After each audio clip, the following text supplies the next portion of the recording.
I'm Dr. Liu, and I'm really happy to be giving this first session for the UT Terry Scholars. And I want to thank Jillian as well as the conference organizers for giving me the chance to really share my experiences, share my knowledge, and really give back. Pride myself in contributing to the future generations and offering as much advice and wisdom as I can. I'm really, as you can tell, the world is changing a lot. I'm here to share my expertise from both the traditional world, going through medical school, orthopedic surgery, and now being an entrepreneur. You guys have the world ahead of you, and I wish I was in your shoes because the number of opportunities, your ability to create your own future is really unlimited. So you have more opportunities now than when I was in your shoes.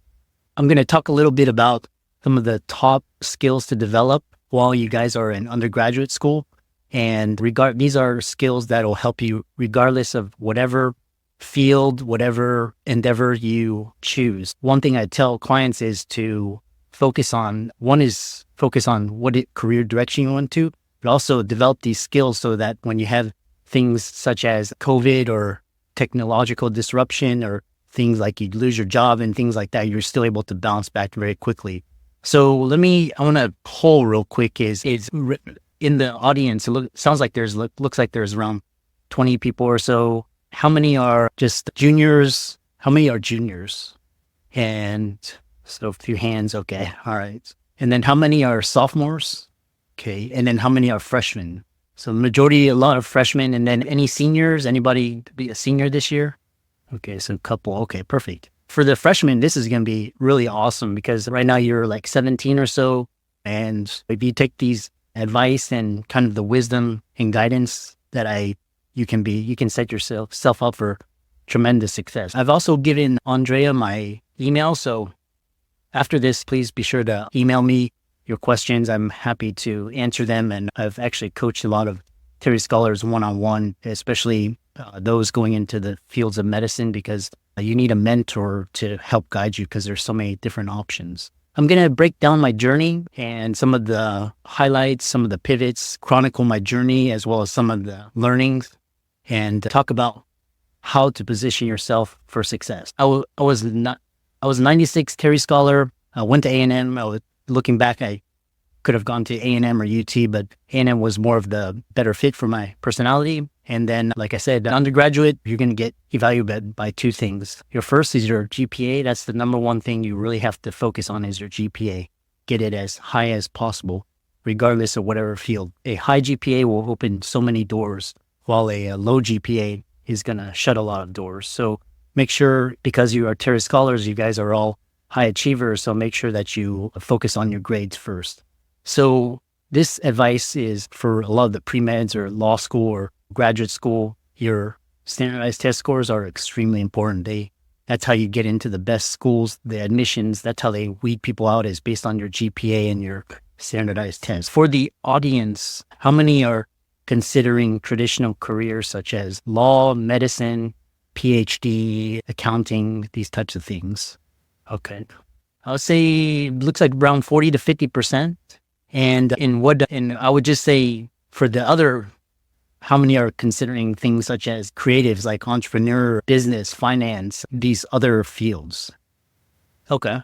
And when I was in your shoes, it was around 80 to 90% what the hands would raise for the traditional sectors, such as especially a lot of pre-meds, pre-law, graduate school, those sort of things. And as I've seen it over the last 20 or so years, it's really been dwindling because now there's so many different types of careers and there's different career options and people are changing careers and doing different things. Don't be alarmed if you're not interested in medicine or law or anything. It's just the traditional kind of right now what you're seeing is a dichotomy between traditional ways where we went to school, we developed a skill, we went into these professions and then we stayed there forever.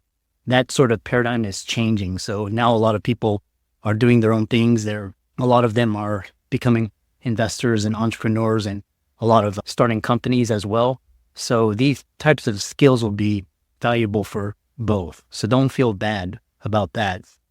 But as an undergrad, starting out, your grades are number one. That'll almost, I don't want to say never, but it's timeless, especially in a traditional academic setting. So from there, And I went to A&M, chemistry major.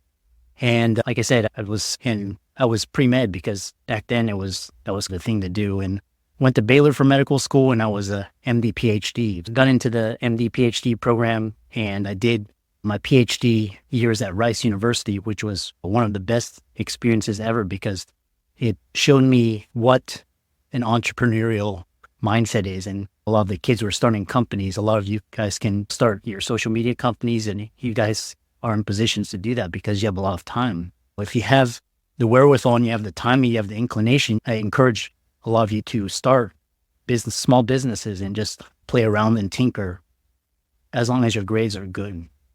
And I majored in bioengineering. And after that, I went the traditional route. I went into orthopedic surgery. And like I said, concurrently, a lot of things were changing in the world. I was going through the traditional route, but I experienced, I don't think you guys were born yet, but we experienced 9/11. We experienced the Enron WorldCom scandals, went through the 2008 financial crisis, and we also saw the advent of the internet. So we had social media, we had search, we had smartphones, and all these enabled us to build companies on top of the internet. This new type of paradigm allowed a lot of people to upend the traditional route. So they didn't have to become doctors, they didn't have to become lawyers to generate significant good income. So this was all happening while I was in training. And so I've always been an entrepreneur.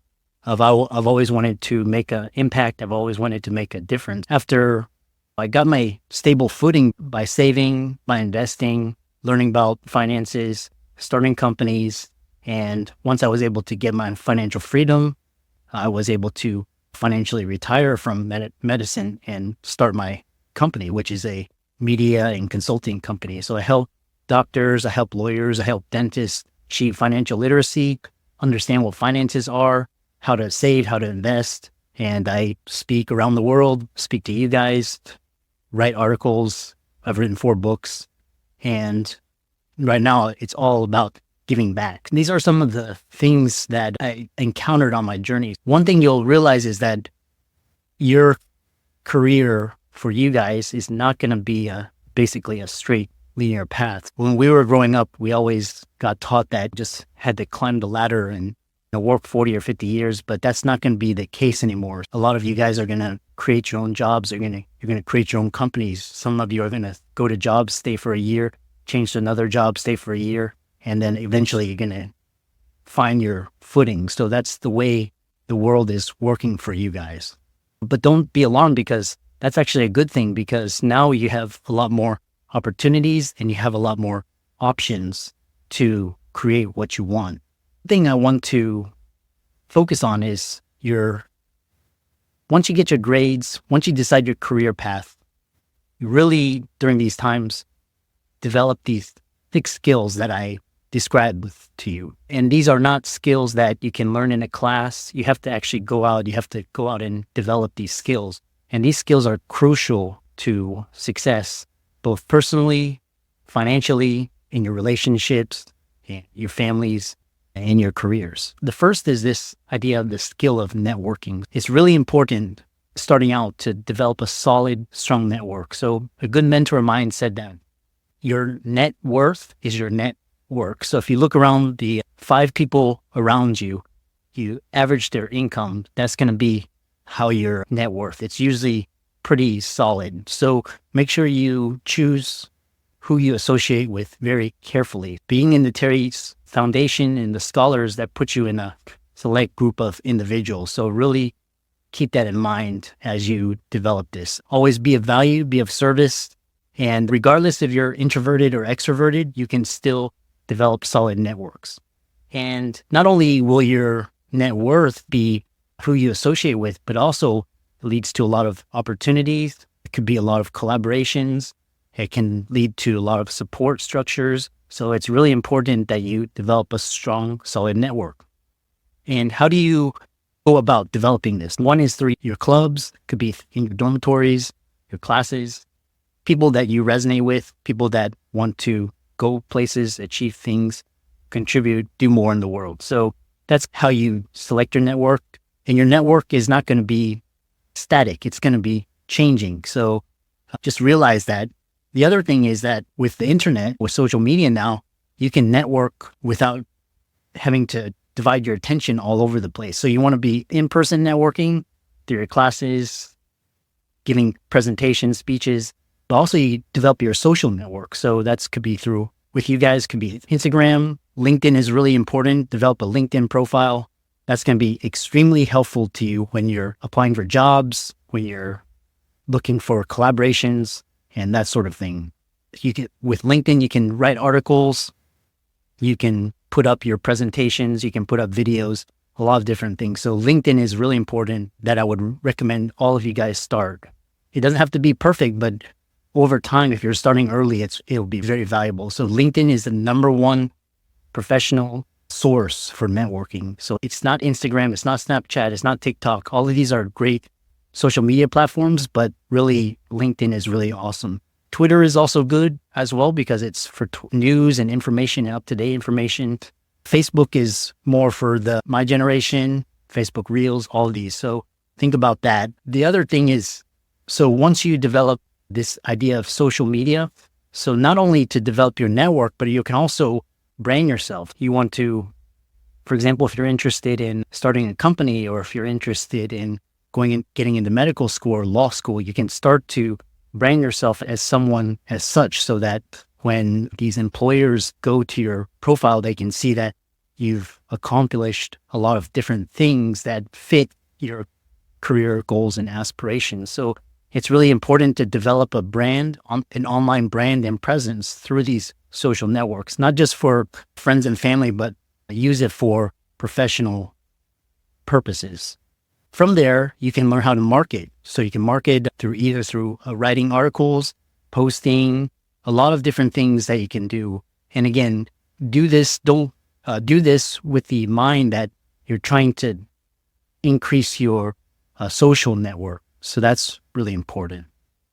So the other thing is, if you guys have an opportunity, it's really important to develop leadership skills and abilities. So that's usually can be through your student organizations. It can be giving speeches, getting up and organizing groups, collaborating, hosting events such as this. For example, Andrea or Jillian, all these things, you can start to develop leadership skills, because leadership skills, that's a soft skill and it's extremely difficult to cultivate. If you have strong leadership and you have strong managerial skills, that makes you increasingly valuable to companies. So in this day and age when companies let go of people, they look at which ones that are expendable. So if you have strong leadership, you have strong networking, you have strong managerial capabilities, if you work in a company, that's going to increase your value. So really start to develop and hone these types of skills.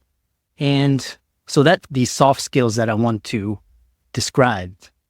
The next area is, for example, right now, you guys have some of the most, you guys are living in some of the most incredible times I'd ever seen. There's so much opportunity in front of you. A lot of my colleagues and my friends, their kids ask me, should I go to college or should I not? They're interested in starting companies. I really advise you to go to college because that's a really solid time for you to develop these skills that I've talked about. But realize that when I was starting out, you have skills, basically had the traditional pathways. And now you have, with technology, now the future is going to be in artificial intelligence. It's going to be in blockchain. It's going to be in the metaverse. It's going to be in virtual reality. All of these things are tremendously going to change and shape the way we interact, which we learn, we socialize, how we work. So think about, how these new technologies and how these new trends fit in with old existing paradigms. Because if you can do that, then you're actually increasing your ability to demonstrate more value to the world. That's my synopsis in a nutshell. And I'm happy to open it up and answer questions. And with those questions, it'll come new ideas that I can help share and spread my knowledge with. Anyone have a question to ask up for me? I'll pass the mic to Barbara. Don't worry, I'm really excited to answer questions. So no question is, quote, Don't be afraid. Don't be intimidated. I was in your shoes as well. The other thing is don't be afraid to ask questions. Really, when you have someone up there sharing their knowledge and experience with you, really just pick their brain. Every question is welcome. For the non-traditional route, if you're just going straight into business, how can you use your GPA to make yourself a good candidate for a job? Because you were talking about GPA is very important, but in what ways is it important outside of those traditional pathways? Oh, great question. One thing is, especially in the business world, your social skills and your soft skills are going to be equally as important as your GPA. So in the traditional method, you're going to have your GPA carries a lot of weight because it's like they want to make sure you can handle the academic rigor. But in the business world, in a sense, it's going to be really crucial to develop these skills that I was talking about, which is networking, marketing, social media, public speaking, communication, empathy, leadership, all of these. If you're going into business, it's really important to develop these skills. The area where your GPA is going to be really important for business sense is if you're interested in going to an MBA program, depending on what tier, but with MBA programs and other graduate programs in business, they look at your GPA and also your standardized test scores. I'm also in business. I'm graduating and I have my full-time lined up. But you mentioned that you strive to reach financial freedom before you took the risk and build your own business. Yeah. How important do you think it is to build your own financial freedom before you go out on the limb and try your own thing? And if you could go back in time, would you have started your business earlier or would you have waited the same amount? Yeah. Oh, that's a great question. Definitely reaching financial independence and financial freedom gives you a little bit more leeway in terms of it gives you a little bit more cushion. So the more independent you are and you're not dependent on a job or a paycheck or an income, and you can focus on what you want to accomplish and your goals. So for example, building a business, that's going to really help a lot.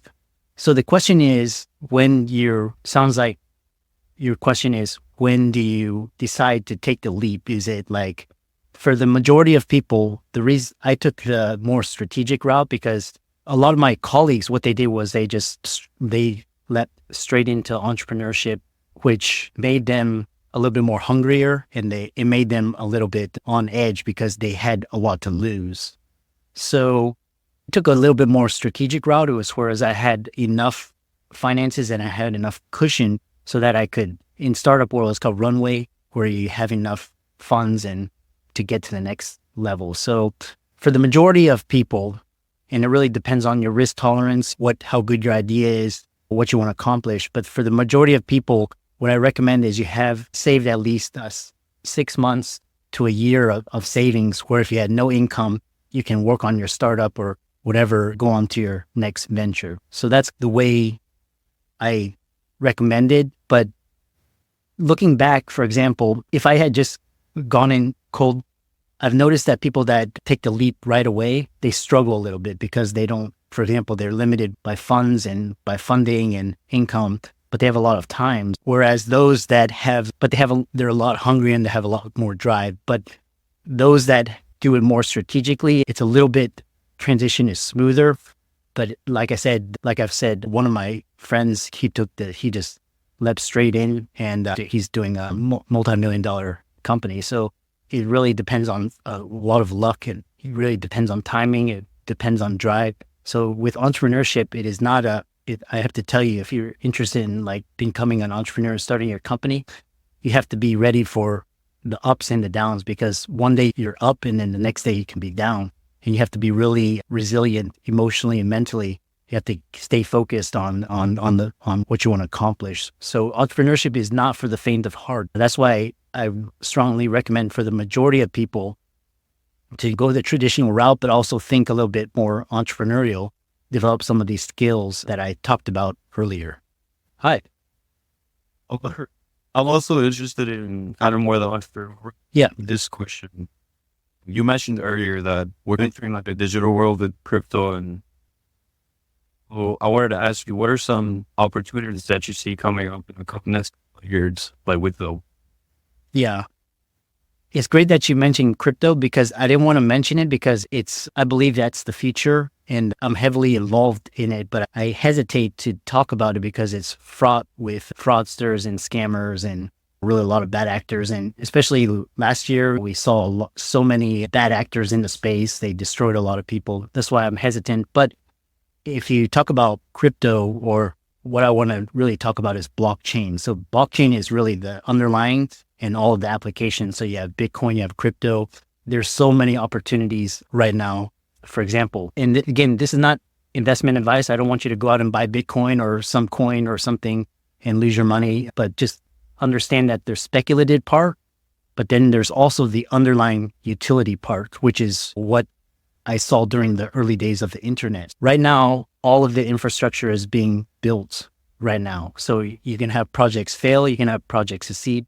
Nobody knows. But I do think that Bitcoin is classified as a commodity right now. So I think that's fairly safe. Ethereum is also pretty good, but again, it's centralized and it can't, and it's rumored that the SEC may consider it a security. That's fraught with its risks as well. But for example, the whole area of decentralized finance is a burgeoning area. So last 2020, I think it was summer of 2020 was the DeFi summer. And then last year we had a lot of DeFi blowups. But for example, BlackRock, JP Morgan, Goldman Sachs, all of these have started to experiment with DeFi applications on different blockchains. For example, Polygon is one of the big ones. Has so many different blockchains. So Polygon, there's Avalanche, there's Solana. Solana's undergoing some difficulties right now. But DeFi is also non-fungible tokens is also going to be a huge application. Again, I want to emphasize the difference between speculating. For example, non-fungible tokens, they're associated with $1 million ape JPEGs, but that's the speculative part. That's YouTube when it was showing cat videos, or Snapchat or Instagram when it was showing like people eating cake and things like that. So that's the early days of non-fungible tokens. But now what non-fungible tokens are being used for is, for example, being used for ticketing.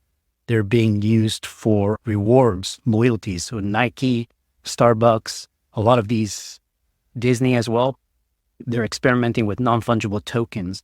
Digital identity is a big one. How can you represent your identity on the blockchain using a QR code so that you don't have to wait 30 minutes in line at the securities, things like that. Contracts, for example, insurance contracts, real estate. If you look at, there was the first real estate transaction on the blockchain using a non-fungible token occurred last year or 2021 or so. So a lot of these different applications, and you're going to start to see different use cases. So for example, Web3 wallets, MetaMask, Coinbase, all these different wallets, who's going to develop that? Smartphones, a lot of decentralized. So you start to see a lot of applications come out of these new technologies, and it's very exciting. A lot of, if you're not sure what you want to do and you're excited about creatives and entrepreneurship, look into like artificial intelligence, the metaverse as well, these virtual worlds. In the future, we may put on headsets and meet in Horizon Worlds, and I may be giving this talk and we may be in 3-dimensionals, and that's coming very soon as well. Autonomous vehicles, energy, robotics, it's incredible. Thank you so much. We have one last question, and then I'll share your email, Dr. Liu, with everyone. So if you have more questions, you can send them to him directly. I just want to respect everyone's time. So here's the last question. Hello. Of course, you're very knowledgeable on like career and educational aspects of all this. Do you have any like lifestyle or societal advice for college students like this? In what respect? Give me some examples so I can expound on your question. Just things that are all educational, and just like putting that aside for a second, your life motto, and I don't know. Oh, great question. Actually, I need to be working on this because my wife always says I work too hard. And so one thing is realize that life is so short. It's super short. It can be nobody, and I hate to say this, but death is 100%. And it just depends on when and how. But really make the most, really value your time. Your time is the most important asset you have. Really be intentional with how you spend your time, who you spend your time with. People are draining your energy or taking from you. You need to cut those people out politely, but value your time the most. Time is as I grow older, I'm more ruthless with how I spend my time, how I spend my attention, not holding on to these grudges and negative things, because you realize that time is all we have. It's not how much money you have, it's really about time and how much it impact. Really understand that of us, we're after quality of life. So we're after happiness, we're after freedom. So I break freedom down into different categories. So it's not just financial freedom where you have a good salary or a business or whatever, but it's also you can live, travel wherever you want. You can emotional freedom, you can work with whomever, and you have time freedom. So basically, if you basically have the ability to choose and you're not really bound by certain obligations, and you can basically enjoy life and realize it comes down to, it's not about status. It's not about how much you make. It's not about your net worth. All these are, the longer I live, the more I turn off the TV, because mainstream media is very biased and it's got a lot of influence, and realize that it's all about freedom, quality of life, and happiness. And then it's all about health as well. If your health is not, if you're feeling sick or low energy or bad mood, you're not sleeping enough, you're not eating correctly, you're not drinking enough water, these things really, as you age, will take a toll on you. So that's my life advice. Awesome. Thank you so much. We're clear. If you guys have any other questions for him, the email, I just put it up there again. It's on the slides. Thank you so much, Doctor Wu, for coming out here and talking to us. I think we all learned something. That was really great. Thank you so much. Excellent. And thanks so much for tuning in. And I'll be in Austin in March or so for South by Southwest. Be sure to check out that festival. It's really awesome. Great. As students volunteer, check out that festival. It's got some of the cutting edge ideas, some of the stuff I was talking about, but really check that out. You guys are really blessed to live in Austin. Austin is one of the best cities, very progressive, tech savvy, very young, energetic. So take advantage of that. Thank you, Dr. They're just heading out now, but thank you so much for, where's the camera? Thank you so much for coming out here. We really appreciate it. I think the terrorists really liked it. Yeah, I'm sure some of them will reach out to you. Excellent. Thanks so much for putting this on, and thanks to Jillian. And if you ever need anybody to come and speak to you, or if you have questions, feel free to email me. Of course. Thank you so much. You have a good night. Thanks so much for watching. I hope that you enjoyed that webinar segment and got a ton of free value from it. If you're looking for more resources to help you on your financial freedom journey, we've got plenty to offer. You can book a coaching call with us for personal guidance, or explore our range of digital courses, e-products, workshops, books, and audiobooks, all designed to help you grow and succeed. And if you want to stay connected and continue learning, make sure to follow us on social media. Just click on the links below to stay updated with our latest content and resources. Thanks again for tuning in, and I look forward to working with you.